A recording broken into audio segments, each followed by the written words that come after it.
Welcome to the first episode of Get to Know Our Alumni. We have done HRDA Chronicles in the past, but this time we are bringing new challenges by including all 5 programs offered by the Center for Human Rights, which are Human Rights and Democratization in Africa, Disability Rights in Africa, Sexual and Reproductive Rights in Africa, Multidisciplinary Human Rights, International Trade and Investment Law in Africa.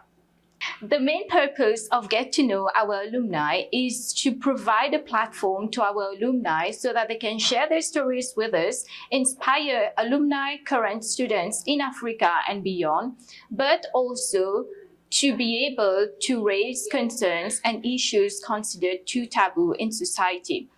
Today with us, we have Professor Mbazira from Uganda, who is going to share his story in his life with us. Professor Mbazira, welcome to the first episode of Get to Know Our Alumni. So who is Professor Mbazira? Professor Mbazira is a professor of law based at the School of Law in Makerere. I'm Ugandan by nationality, 47 years old. I went through the LLM program HRDA in 2003. Okay. Yes. Okay. And why did you choose law? Why did you get the inspiration to do law? I grew up in a country that has gone through a lot of political instability. Okay. I grew up in a country that has experienced dictatorship. Mm-hmm. I grew up in a country that for a long time has had a broken political system, broken state of rule of law, so many things, so many injustices around them. Yes. And, you know, that motivates young people, especially when one gets into high school and you begin to understand what is happening around you. Mm-hmm. If you're a person that desires to see change, then you begin to look out for outlets that will enable you to, you know, be part of change. But in addition to that, law is perceived as a prestigious profession, yes, at least in Uganda, but I'm aware world over, it is perceived as a prestigious profession. So for so many students in Uganda going through high school and, you know, taking the arts angle or discipline, mm-hmm, taking them towards humanities, usually law comes as one of the top professions, okay, professions to join. Okay. So it's a combination of the two, mm-hmm, that inspired me to join the law program at Makerere. Okay. Yeah. And you wanted to do the HLDA out of other programs offered by the center. Why was your choice more towards HLDA? Interestingly, when I was going through law school as a Bachelor of Laws student, my inspiration was to become a top commercial lawyer. Okay. And indeed, I was doing very well in commercial law practice. I actually started out as a commercial practitioner in a law firm, in a private law firm. That was in 2001, I think. Okay. Then a few months later, the opportunity came up to become a teacher of law, a teaching assistant at the School of Law. And, you know, that's when I now got open to the other world of the law, mm-hmm, that actually the law can be used as a tool to fight injustice. In 2001, I was privileged to attend a short course organized by the Center for Human Rights here at Pretoria, okay, in conjunction with the International Committee of the Red Cross. It was on international humanitarian law. So I got exposed to international humanitarian law, coming yes, from a country that was that had gone through civil war and was actually still going through a civil war, mm-hmm, at the time. Then I saw the relevance of international humanitarian law. I saw the relevance of international law. Then that is when I started to veer slowly away from the path of commercial legal practice, okay, to the path of legal academia, and then human rights came in. During that course, I met Martin Nsibirwa, who was from Uganda. We had, okay, interfaces. He gave me information on the center and the things that the center was doing. And that inspired me to apply to join the HRDA program. Okay, yeah, that is good. Mm. So like we said at the beginning, this the purpose of this show is also to be able to raise concerns and issues surrounding Africa and elsewhere. As a human rights activist, what are the challenges that you experience?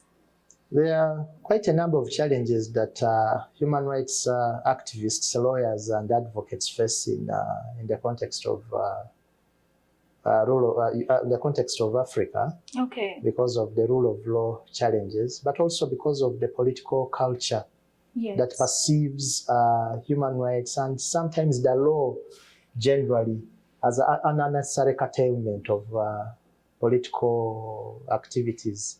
So there is always so much pressure that is put on people that are advocating for human rights. It's like you are forced to abandon cause because you are an inconvenience. You are an inconvenience. We've seen cases where people have been to prison. We've seen cases where people have lost their lives. I've personally been pressured in so many respects through the work that I do in Uganda, through the work that I do even in smaller communities like university settings.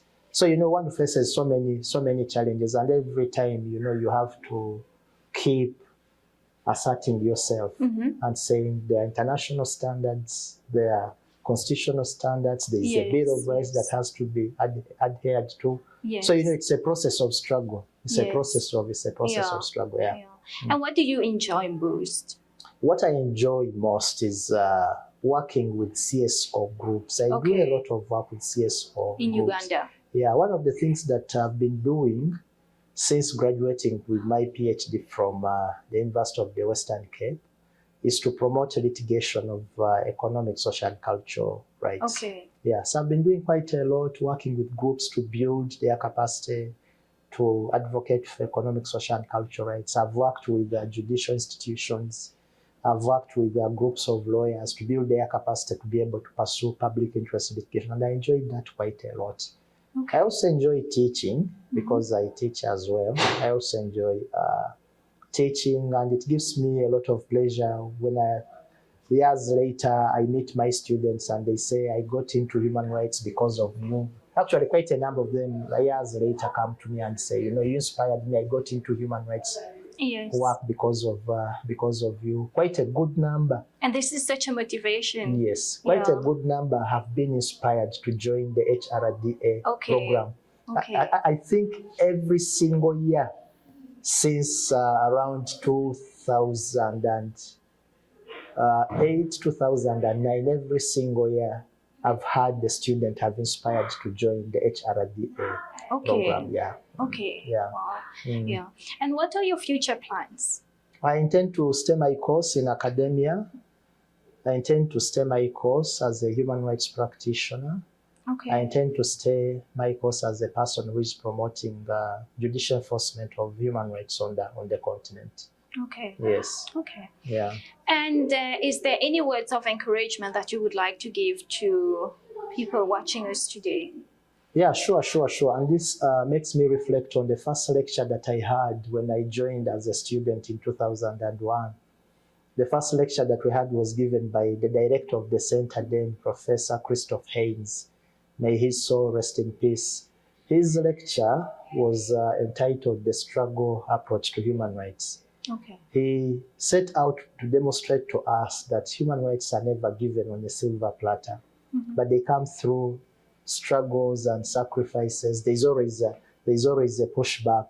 So my words of encouragement is that whatever young human rights activists, old as well, but whatever human rights activists and advocates in whatever sphere of human rights are going through is not a new thing. There are generations that have come before us that have actually withstood. For instance, where the center is now in South Africa, when you read the history, the struggles against apartheid, it came after so many years. Yes. Just imagine the struggle started in the 1940s and freedom only came in the 1990s. And even then, the struggle has continued in so many respects. We know the struggle against racism in the US is as old as mankind in the US and has continued. Yes. The struggle against bad governance and human rights abuses and violations in Africa, it's a struggle that is going to continue. But every brick that you put makes a difference. Every small change that you make makes a difference. It's those small cumulative things that eventually organically change society. So Yes. sometimes society may seem like it's not changing, but in actual sense it is. It is, You only realize that when you look back Yes. so many years later, and then you see how far you've come and how far things have changed. Yes, Yeah. yes. So Prof. Mbazira's message to you is to keep trying because there is hope in Africa. Thank you for your time, Professor Mbazira, and we wish to thank our cameraman David as well. So see you next time for another episode of Let's Get to Know Our Alumni. Bye, take care.